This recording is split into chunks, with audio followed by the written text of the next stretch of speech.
Okay, we're going to proceed with question 2, set 1 of questions from the 2019 AP exam. And essentially this is just about the Phillips curve, okay? And when you get a question about the Phillips curve, the great thing is you don't have to worry about setting up any specific way. It's just the long run Phillips curve is a vertical line which is equal to the natural rate of unemployment. Okay, and they say in the instructions that the natural rate of unemployment is 4%. Okay, the expected rate, inflation rate is 3%, and the current unemployment rate is 6%. So we have the equilibrium here. This is the expected rate where the short run Phillips curve, SRPC, intersects with the long run Phillips curve, which equals the natural rate of unemployment, which is 4%. This intersection is our expected rate of inflation. Okay? And just as we're moving forward, it's assumed that below 3% is essentially a little bit of deflation, and above 3%, that's unexpected, unanticipated inflation, so that's inflation. This 3% expected, businesses plan for that when banks make loans, people borrow money, etc. Just so as we're moving forward. Set up your axes. Again, that's a nice way to shake off the nerves. Inflation and unemployment, if you ever get confused, just remember price or price level is always here. So this is related to price level, so that's inflation. And then unemployment over here. All right, and there's an inverse relationship in the short run. Okay, there is no relationship between inflation and unemployment in the long run. This is one of AP's favorite trick questions. What is the relationship between inflation and unemployment in the long run? There is no relationship. The long run Phillips curve equals the natural rate of unemployment. Okay? All right, they tell us that the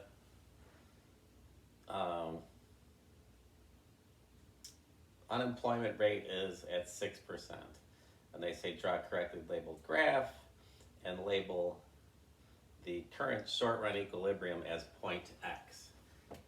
Don't miss an easy point by forgetting to put a big X there, okay?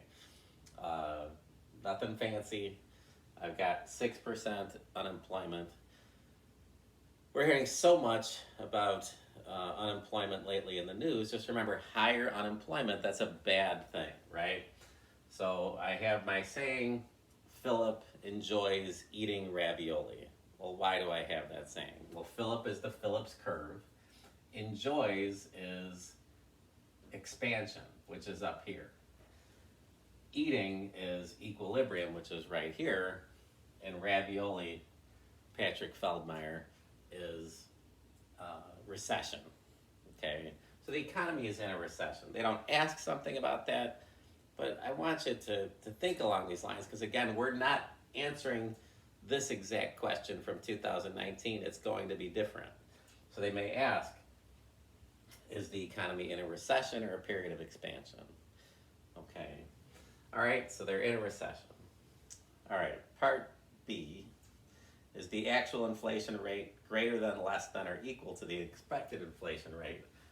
Again, we don't have to have an exact number. I'll go ahead and put 2%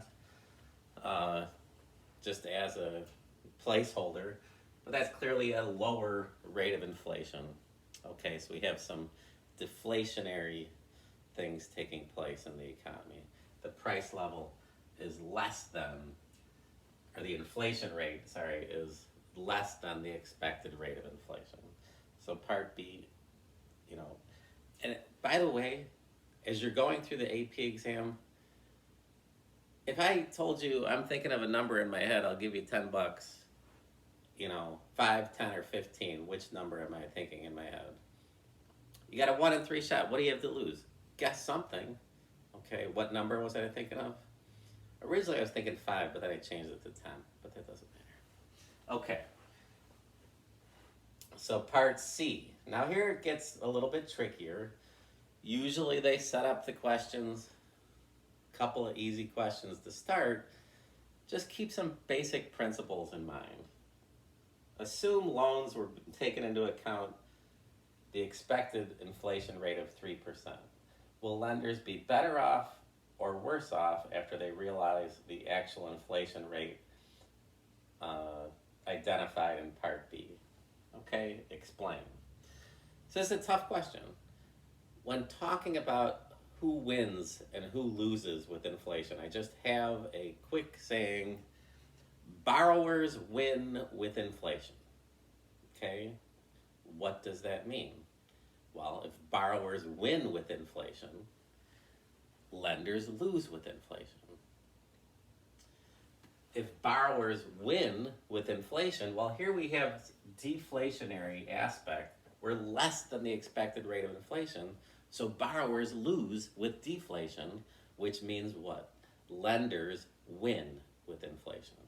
All right, so we're going to answer that question with lenders will be better off as a result of the inflation rate identified in Part B. Explain.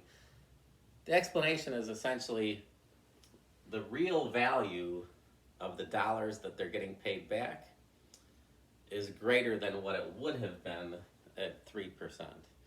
Remember, the inflation erodes away at the value, the real value of a dollar. Okay? So if there's a deflationary aspect, a lower than expected inflation rate is a deflationary aspect, that is going to keep the real value of the dollar stronger. Okay? Again, we're not taking this test, so the question might be in the reverse. There could be a higher inflation rate, and they could ask who wins, if the inflation rate is 5% and the expected rate is 3%, will borrowers be better off or worse off? Well, borrowers win with inflation. Borrowers win with inflation. My parents, just as an example, bought their house in 1970. So they had a mortgage of some ridiculously low number to buy a house for $50,000, $60,000. They paid for it over an extended period of time. What happened from 1970 to 1980? That's right, the worst inflationary period in American history. As a result, my parents benefited greatly because why? Because they borrowed money with a high real value and then paid back money where the real value of the dollars that they paid back was much less. Okay? So that's a tough question, but just remember, borrowers win with inflation. BWWI. Almost, flip it around a little bit. BMWI, but there's no M, but I'm just trying. Borrowers win with inflation. If borrowers win with inflation, lenders lose with inflation. Borrowers lose with deflation, lenders win with deflation. All right, the last question that they have, based on the relationship between the actual and the expected rates identified in Part A, what will happen to the natural rate of unemployment in the long run? That's like me saying, based on the, atmosphere being really thin up in the mountains, what's going to happen to the natural rate of unemployment? It has nothing to do with it. The natural rate of unemployment is frictional unemployment plus structural unemployment. The natural rate of unemployment is going to stay the same. Okay. Now, we're not taking this test. We're taking a different test. They may ask, if there's an increase in structural unemployment as a result of new technology, what will happen to the natural rate of unemployment? Now we're talking, there is going to be a rightward shift of the natural rate of unemployment. Okay? Or conversely, let's say better job seeking tools used on the internet that matches people up better reduces frictional unemployment. Well, if frictional unemployment gets reduced, that's part of our natural rate of unemployment. Natural rate of unemployment does not include cyclical unemployment. So this 2% extra unemployment here is cyclical unemployment. Our natural rate of unemployment in the United States is probably around 4.5%, while our unemployment rate is approaching 20%. That's cyclical unemployment. All right, now a couple of questions that could come up. Okay, if the economy is in this situation, what type of policy would the Federal Reserve take? Well, the Federal Reserve, it's in a recession, okay, the Federal Reserve is going to take expansionary policy. They would potentially buy bonds to lower the Fed funds rate. They would lower the discount rate, lower the reserve requirement to increase aggregate demand to slide this back up to here. Okay, so that's a potential question. Conversely, if we were in expansion up here, what would the Federal Reserve do? The Federal Reserve would use contractionary policy. Okay, what would happen to the rate of unemployment if the Fed used expansionary policy? Well, the rate of unemployment would decrease as we slide back up this way. Okay. All right. This is probably, what they're going to ask because they didn't ask it in last year's exam. What would happen if there were, improvements in technology? Okay, well, improvements in technology increases aggregate supply.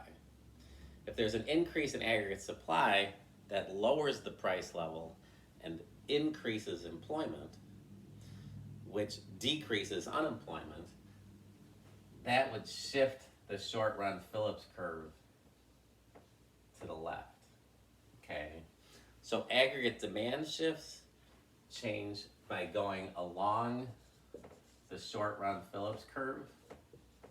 Okay, aggregate supply shifts, so aggregate demand diagonal along the curve. Aggregate supply, those shift the entire curve. Aggregate supply, S is for shift, shifts the entire short run Phillips curve.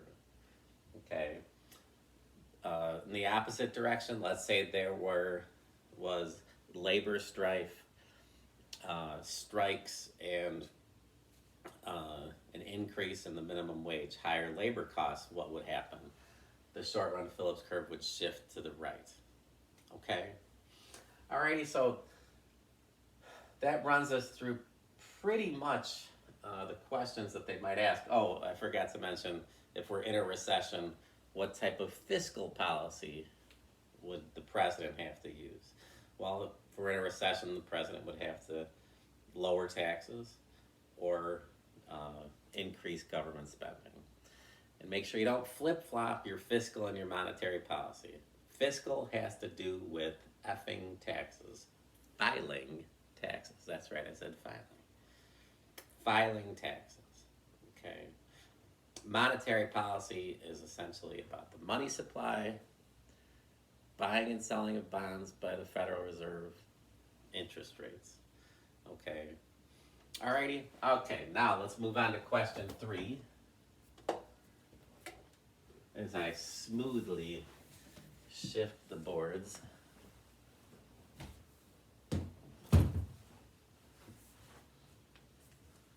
Oh, the last thing I'll mention it. They love throwing in a question about the impact of the value of currency with inflation. So remember the things that increase or appreciate the value of currency. Third with 2 T's and 2 R's. Tastes and tourism, high interest rates, recession, and deflation. Well, if there was deflation, if it was 2%, which is less than the expected rate of inflation, that would have an appreciation on the currency of the country. Okay? And I don't have a mnemonic for depreciation because macro is the land of opposites. If appreciation is taste, tourism, high interest rates, recession, and deflation, then depreciation is the opposite. Okay? All right. Number 3 is about the loanable funds market. The main thing to remember about the graph for the loanable funds market is that this is a real interest rate as opposed to the money market, which is a nominal interest rate. Money market nominal, loanable funds market real interest rate. The supply of loanable funds is savings. The demand for loanable funds is loans. Okay. They love the loanable funds market. I kind of sort of don't know why, but I kind of like it because I think it's kind of easy. It's just supply and demand. Assume that households in econoland increase their savings for retirement. Well, if they increase their savings, what happens to the supply of loanable funds? We have a rightward shift. Okay, and we're going to have a new equilibrium here. And we're going to, the interest rate got lower, the quantity of loanable funds increased. Okay. So that gets us through part A. Part B, based solely on the real interest rate change identified in part A, what will happen to Econoland's purchases of foreign assets? Explain. All right, why doesn't AP just word it in a way so that they have it in Russian so that you don't understand it at all? That would probably be more effective. At least in Russian, you could just, guess just for the fun of it. But we know that the interest rate went down. Okay. This is not attractive for buying, savings account and CDs and interest-bearing accounts in Econoland, or Econland. Well, that means that foreigners' financial assets are going to be more attractive, interest-bearing assets. The purchases of foreign assets are now more attractive, which is why high interest rates lead to an appreciation of currency. If Econland's, interest rates go up, foreigners put all their money in Econland's banks that earn the interest. Well, now this is unattractive, these lower interest rates. So they might say financial instruments, financial assets. They might say interest-bearing savings accounts. Part of the AP exam is to know the twisted way that they think to try to confuse you. So Econland is going to increase their foreign purchases or purchases of foreign assets for that reason. Part C, considering the foreign exchange market for Econland's currency. We already talked about that at the beginning. If these interest rates, if this is getting lower, that's going to depreciate the currency for Econland. All right? So going into the next question, based on your answer to part B, what will happen to the international value of Econland's currency? You don't have to give an explanation. Don't explain unless they say explain. What did they ask? Based on your answer to part B, what will happen to the value of Econland's currency? It will depreciate, because this interest rate went down. I'll talk about the real interest rate at the end. Based on your answer to part C, would Econland's central bank buy or sell its currency in the open foreign exchange market to offset the change in value of its currency? Well, if their currency is depreciating, they're going to want to buy their own currency, increase demand for their own currency to bring it back up, to increase the value. Remember that the real interest rate, I don't have a lot of room up here, but real interest rate equals what? it equals the nominal rate minus inflation. That is a question that they're going to throw in there at some point. Okay, it's an easy calculation. You just need to know, please, okay, what does 5 minus 5 equal? It equals 0. What does 5 minus 0 equal? It equals 5. 0 minus 5 equals negative 5. You think that's super easy? Well, people get them wrong all the time because they're rushing, not thinking. Just real interest rate equals nominal minus the inflation rate. So they could say, let's say the real interest rate is 2% and the rate of inflation is 3%. They might ask you, what is the nominal interest rate? And you just say 5%. Okay, so that takes us through all of those questions. Don't be intimidated. Get yourself set up. Let your nerves settle down.